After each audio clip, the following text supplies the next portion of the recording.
World cup में पाकिस्तान के खिलाफ मैच जीतने के बाद अफगानिस्तान के दारुल हुकूमत काबुल में हवाई फायरिंग और आतिशबाजी की गई। गैर मुल्की मीडिया के मुताबिक मैच खत्म होने के तकरीबन 15 मिनट तक काबुल में जश्न के तौर पर हवाई फायरिंग और आतिशबाजी का सिलसिला जारी रहा।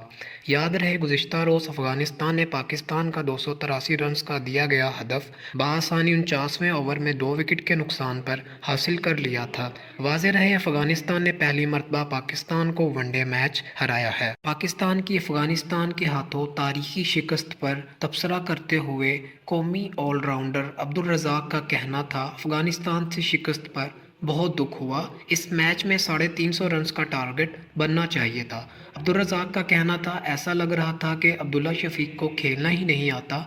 बाबर आजम को बताना चाहिए कि मैनेजमेंट क्या कर रही है। इस मैच पर मज़ीद तबसरा करते हुए पाकिस्तान के साबिक कप्तान शाहिद खान आफरीदी का कहना था, मैंने आज पूरा मैच देखा, अफगानिस्तान की टीम जीत की हकदार थी। साबिक कप्तान का मज़ीद कहना था कि पाकिस्तान ने बॉलिंग और फील्डिंग अच्छी नहीं की, जिसकी वजह से इन्हें शिकस्त का सामना करना पड़ा। अफगानिस्तान से शिकस्त के बाद कप्तान बाबर आजम जब प्रेस कॉन्फ्रेंस करने आए तो इनका कहना था, अफगानिस्तान से शिकस्त पर टीम को दुख हुआ, क्रिकेट है, कुछ भी हो सकता है। उन्होंने कहा, अफगानिस्तान को जीत पर मुबारकबाद पेश करता हूं, कोशिश होगी अगले सारे मैचेस जीते जाए। कप्तान बाबर आजम का कहना था, मुझ पर कप्तानी का कोई बोझ नहीं, जब बैटिंग करता हूं तो सिर्फ अपनी बैटिंग पर तवज्जो होती है और जब कप्तानी की बारी होती है तो सिर्फ कप्तानी ही करता हूं। एक सवाल के जवाब में बाबर आजम का कहना था, सोशल मीडिया पर मेरे खिलाफ क्या मुहिम चल रही है, मेरे इल्म में कुछ नहीं।